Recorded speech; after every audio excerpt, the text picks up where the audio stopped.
Hi students, welcome to English Madhyam. तो आपको पता ही है कि हम लोग एडुकेटिव पैटर्न बेस्ड एक्सरसाइज कर रहे हैं, ठीक है, एसएससी सीजीएल 2025 के लिए।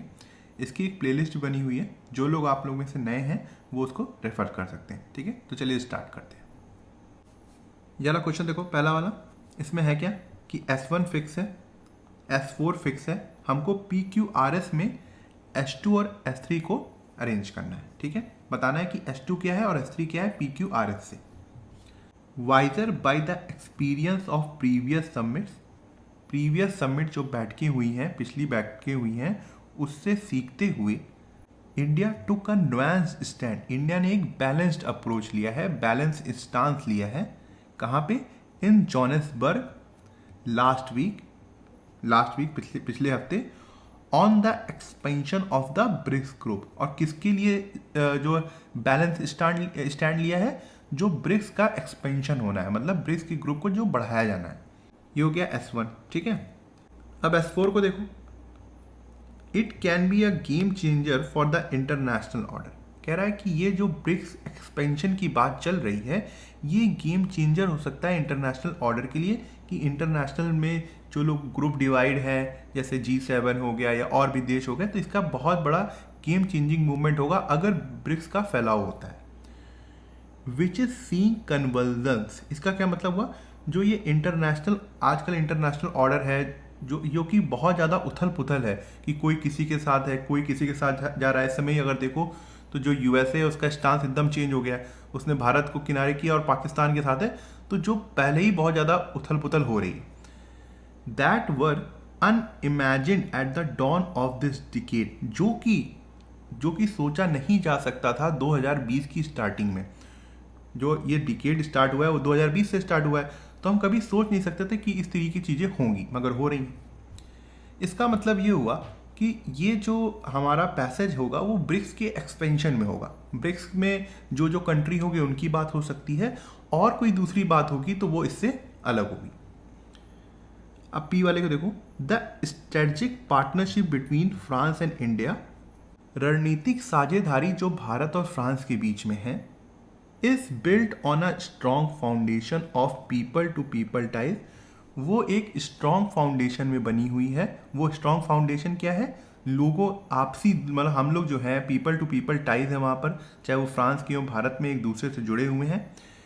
एंड अ जेन्युइन फ्रेंडशिप, एक सच्ची दोस्ती है between the France and Indian people, France और इंडियन लोगों में एक अच्छी दोस्ती है। तो ये काफ़ी अलग सेंटेंस है, एक्सपेंशन की बात हुई नहीं है तो हम इसको तो लेंगे नहीं, है ना। India fully support the expansion of the BRICS membership, India जो है वो पूरी तरीके से ब्रिक्स के विस्तार का समर्थन करता है। And welcomes moving forward with consensus on this, मतलब सबको साथ में लेके इस चीज में कि जो ब्रिक्स का एक्सपेंशन हो रहा है, सर्वसम्मति से इस मूव का वो वेलकम करता है Bharat. Prime minister Narendra Modi told the organisations 15 summit before the expansion was agreed on, ऐसा प्रधानमंत्री ने 15वीं जो बैठक हो रही थी उसमें बोला।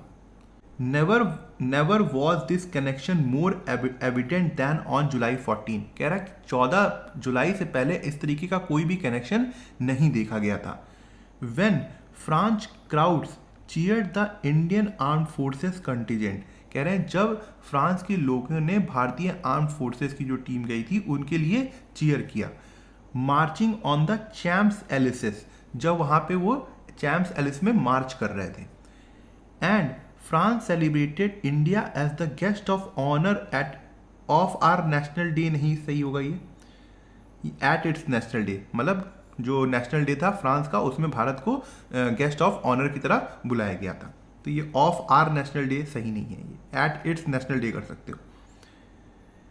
Enlargement was the biggest challenge at the Johannesburg summit, Johannesburg summit में ये जो एक्सपेंशन होना था ये सबसे बड़ी प्रॉब्लम थी, सबसे बड़ी दिक्कत थी।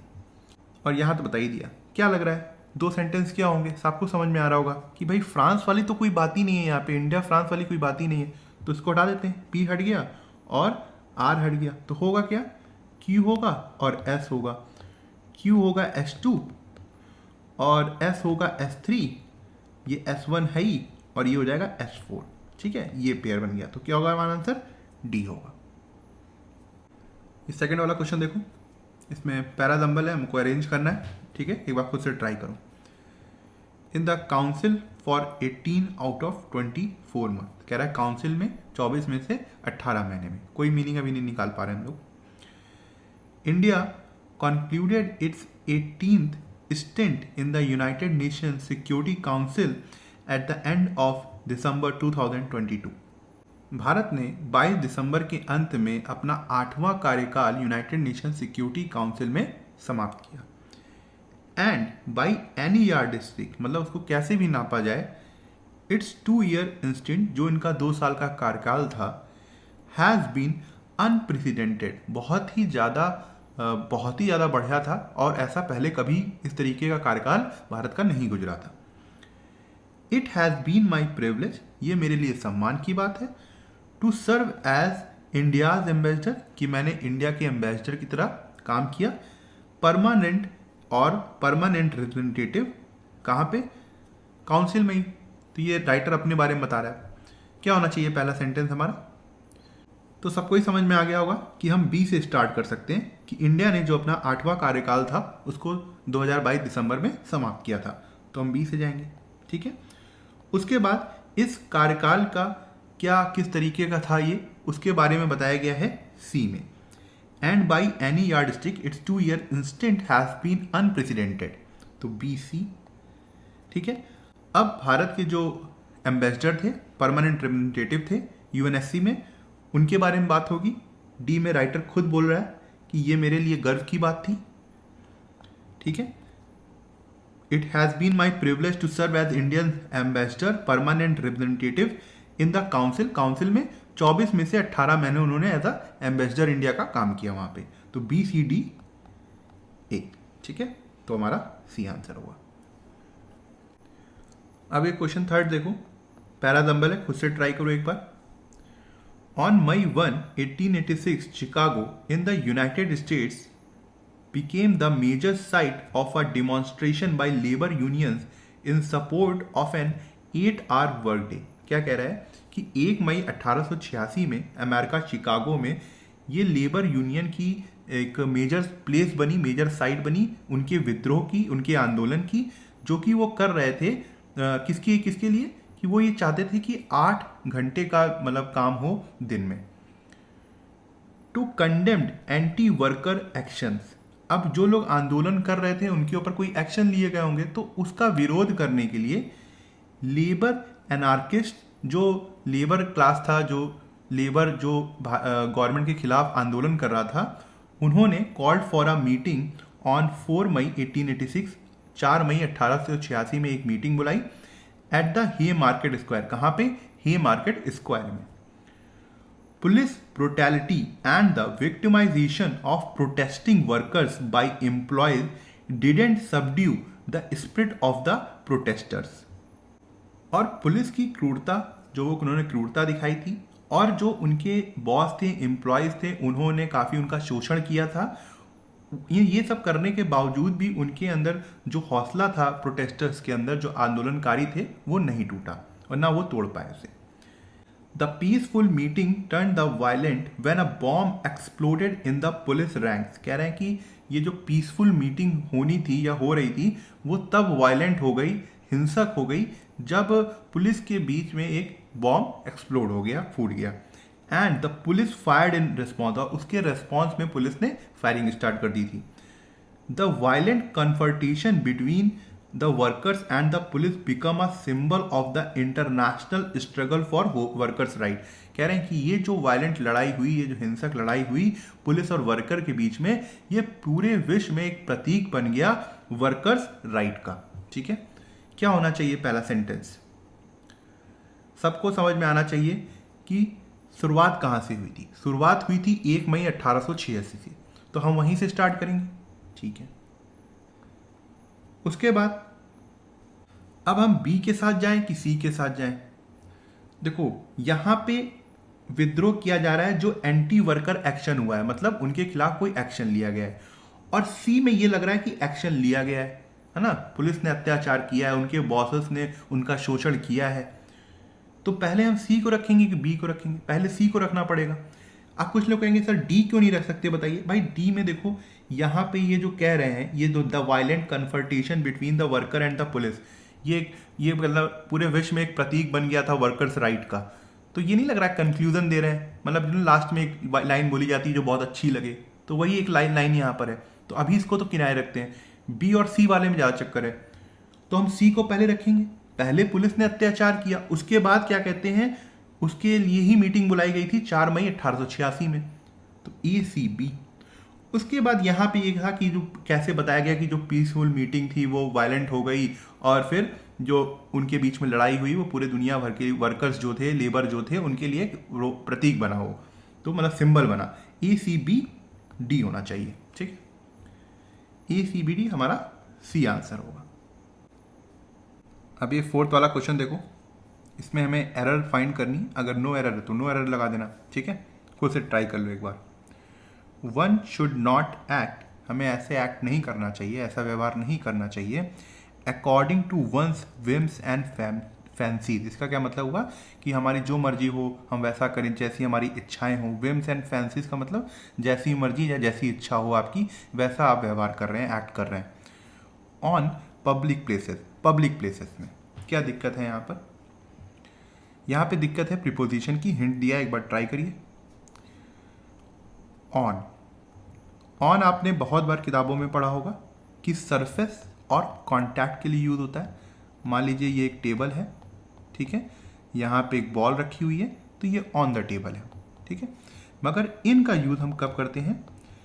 जब या तो कोई इनक्लोज्ड एरिया हो, बंद एरिया हो, या फिर हम किसी लोकेशन को रेफर कर रहे हो, उसको बता रहे हो, या फिर कोई जनरल प्लेस हो, ठीक है, कोई आम तौर में कोई भी प्लेस हो, उसके लिए हम इन का यूज़ करते हैं। यहाँ पे पब्लिक प्लेसेस है तो हम ऑन यूज़ नहीं करेंगे, यहाँ पे इन का यूज़ करेंगे। तो एरर कहाँ पे थी? सी में थी, ठीक है। अब क्वेश्चन 15 देखो, इसमें भी एरर ढूंढनी है, अगर है तो। All stake holders of education, जितने भी स्टेक होल्डर हैं एजुकेशन में, have the right to ask for accountability in every aspects of its implementation. इसको जो चीज़ लागू होने वाली है उसके हर पहलू में उनको क्वेश्चन पूछने का अधिकार है। कहाँ पे एरर है? देखो एवरी के साथ हमेशा सिंगुलर नाउन आती है, ठीक है। इसको एक पॉइंट में लिख सकते हैं आप, जैसे एवरी स्टूडेंट, या फिर यहाँ पे केस क्या होगा? Every aspect. और एवरी हम कभी भी प्लूरल के साथ यूज़ नहीं करते, ठीक है। और एवरी यहाँ पे किस तरीके से काम कर रहा है? डिटरमाइनर की तरह काम कर रहा है, ठीक है। तो इस चीज़ को ध्यान रखना। और ये एवरी एस्पेक्ट्स नहीं होगा, यहाँ पे क्या होगा? एक्सपेक्ट होगा। तो दिक्कत कहाँ पे थी? सी में थी। अब एक क्वेश्चन 6 करो, एक्टिव पैसिव वॉइस का है। ये पैसिव वॉइस है, आपको एक्टिव वॉइस में चेंज करना है। The letter had been posted by me before I met him. उससे मिलने से पहले मेरे द्वारा लेटर को पोस्ट किया जा चुका था, ठीक है। क्या होगा? हैड बीन लगा हुआ है, हैड बीन पोस्टेड लगा हुआ है, ठीक है। हैड बीन प्लस वर्ब की थर्ड फॉर्म लगी हुई है। इसका मतलब एक्टिव में क्या हुआ होगा? बीन कब लगता है? जब पास्ट परफेक्ट था तो बीन लगा। तो यहाँ पे पैसिव में क्या होगा? हैड प्लस वर्ब की थर्ड फॉर्म होगी। ये चीज़ समझ में आई? तो हम इस चीज़ को अगर ढूंढ लें, और यहाँ पे द लेटर जो सब्जेक्ट की तरह काम कर रहा है वो यहाँ पे ऑब्जेक्ट की तरह काम कर रहा होगा, ठीक है। और ये जो बाई मी है, ये जो डूअर है वो यहाँ पे सब्जेक्ट की तरह काम कर रहा होगा। मी का आई हो गया होगा, लेटर का द लेटर ही रहा होगा। अब देख लेते हैं, I met him after posting the letter. यहाँ पे हैड प्लस वर्ब की थर्ड फॉर्म कहीं है ही नहीं, ये नहीं होगा। I had posted the letter, ये तो सही है। आफ्टर मीटिंग हिम, उससे मिलने के बाद, मीनिंग चेंज नहीं होना चाहिए। एक्टिव हो या पैसिव हो, मीनिंग कभी चेंज नहीं होता। यहाँ पे मीनिंग चेंज हो गया, कह रहा है कि मैंने लेटर को पोस्ट कर दिया था उससे मिलने के बाद, तो ये भी नहीं होगा। The letter has been posted by me before I had met him, यहाँ पे हैज़ बीन है, गलत हो गया। I had posted the letter before I met him, इसकी मीनिंग भी सही है, स्ट्रक्चर भी सही है, तो हमारा डी आंसर होगा। ठीक है। तो यहाँ पे था क्या कि जब पैसिव का स्ट्रक्चर होगा, एक मिनट, जब पैसिव का स्ट्रक्चर होगा तो सब्जेक्ट होगा प्लस हैड बीन था, ठीक है, प्लस वर्ब की थर्ड फॉर्म थी प्लस बाई प्लस एजेंट होगा। यही फॉर्मूला है, फॉर्मूला बोल लेते हैं इसको, क्या दिक्कत है। एक्टिव में क्या होना चाहिए था, जो एजेंट है वो सब्जेक्ट बन जाएगा, हैड बीन हैड होगा प्लस वर्ब की थर्ड फॉर्म होगी प्लस ऑब्जेक्ट होगा, ठीक है। अब ये 7th वाला क्वेश्चन देखो, he must be return two by us, must be return है, पैसिव फॉर्म है, एक्टिव में चेंज करना है, ठीक है। तो इसको हम कैसे लिख सकते हैं, यहाँ पे बाई अस है तो अस किस में चेंज होगा, एक्टिव में वी में जाएगा, ठीक है। और दूसरी चीज़ एक ऐसे बता दूं कि जैसे मस्ट लिखा हुआ है प्लस बी लिखा हुआ है प्लस वर्ब की थर्ड फॉर्म लिखी हुई है, ये पैसिव स्ट्रक्चर हो गया। एक्टिव स्ट्रक्चर क्या होगा, मस्ट होगा, मॉडल वर्ब है ये, तो एक्टिव में हमेशा वर्ब की बेस फॉर्म आएगी, मतलब वर्ब की पहली फॉर्म आएगी। तो क्या होना चाहिए, मस्ट राइट होना चाहिए, यहाँ पर है नहीं है, यहाँ पर है नहीं है। सी में we must write to him, हाँ ये सही है, वी कैन राइट ये नहीं होगा, तो हमारा सी आंसर है। इसमें ईडियम का आपको मीनिंग बताना है, स्पल्ड द बीन्स, तुरंत पता है तो तुरंत टिक लगाओ, नहीं पता है तो एक बार सेंस निकालने की कोशिश करो। She finally spilled the bean about the surprise party, surprise party के लिए उसने कुछ कर दिया, क्या कर दिया, प्रिपेयर अ बीन डिस्ट, ये तो होगा नहीं, कॉज अ मेस नहीं, dropped a container of beans नहीं, रिवील अ सीक्रेट और डिस्क्लोज इंफॉर्मेशन, कोई आप सीक्रेट रिवील कर दें, ठीक है, तो इसका मतलब होता है स्पिल्ड द बीन्स। इसमें हमें मैनिफेस्ट का सिनोनिम बताना है, the witness will manifest his knowledge of the incident in the court, जो विटनेस है वो अपनी जो भी उसके पास उस इंसिडेंट की जानकारी है वो कोर्ट में रिवील करेगा, बताएगा। क्या होगा, कंसील का मतलब होता है छुपाना, ये तो होगा नहीं, रिवील मेरे मुंह से निकल गया तो यही होगा फिर। कैमोफ्लाज, कैमोफ्लाज का मतलब होता है भेष बदलना, तो ये भी नहीं होगा। ऑब्सक्योर, ऑब्सक्योर का मतलब क्या होता है, अनक्लियर, ठीक है, या फिर एम्बिगुअस या फिर वेग। कैमोफ्लाज का मतलब क्या होगा, डिस्गाइज भी हो सकता है इसका एक सिनोनिम, कंसील भी हो सकता है, ठीक है। रिवील का मतलब सभी को पता होगा, एक्सपोज करना, कंसील छुपाना, तो ठीक है। तो मैनिफेस्ट का क्या होगा, यहाँ पे आंसर बी होगा। ये क्वेश्चन 10th है, ठीक है। हाईलाइटेड पार्ट की मीनिंग बतानी है, the scandal cast a shadow on the government's credibility, जो ये घोटाला था, स्कैंडल मतलब घोटाला, उसने जो गवर्नमेंट की साख थी उसमें क्या किया होगा, सोचो क्या किया होगा, उसकी हाईलाइट किया होगा, जोर देना हाईलाइट का मतलब ये तो होगा नहीं, प्रेज किया होगा, प्रशंसा की होगी नहीं, सेलिब्रेट किया होगा, उत्साह मनाया होगा नहीं, स्पॉइल डैमेज किया होगा, हाँ खराब किया होगा, है ना, तो डैमेज, तो यहाँ पे क्या होगा, डी आंसर होगा। तो ठीक है, आज का लेक्चर यहीं ख़त्म करते हैं। आई होप आपको कुछ सीखने को मिला होगा, और आप कमेंट सेक्शन में ज़रूर बताइएगा कि आपको आज का लेक्चर कैसा लगा और आपको क्या सीखने को मिला। अगर आप मुझसे इंग्लिश ग्रामर पढ़ना चाहते हैं तो आप हमारा ऐप इंग्लिश माध्यम प्ले स्टोर से डाउनलोड कर सकते हैं। ऐप ओपन करते ही आपके सामने होम स्क्रीन आएगी, वहाँ पे आपको 5 ऑप्शन मिलेंगे, मेन, लाइब्रेरी, फीड, लेक्चर, पास। लेक्चर में क्लिक करते ही आपके सामने 2 वर्जन आएंगे, फ्री और पेड। पेड में क्लिक करते ही आपके सामने इंग्लिश ग्रामर का एक सेक्शन आएगा, जहाँ पे मैंने इंग्लिश एसएससी के लिए बहुत ही डिटेल में बताया हुआ है और बहुत ही सिंपल लैंग्वेज में बताया है, जो कि आपके कॉन्सेप्ट्स को और अच्छा करेगा और आपको अच्छे मार्क्स लाने में हेल्प करेगा। तब तक के लिए प्रैक्टिस करते रहिए। Thank you so much for watching this video.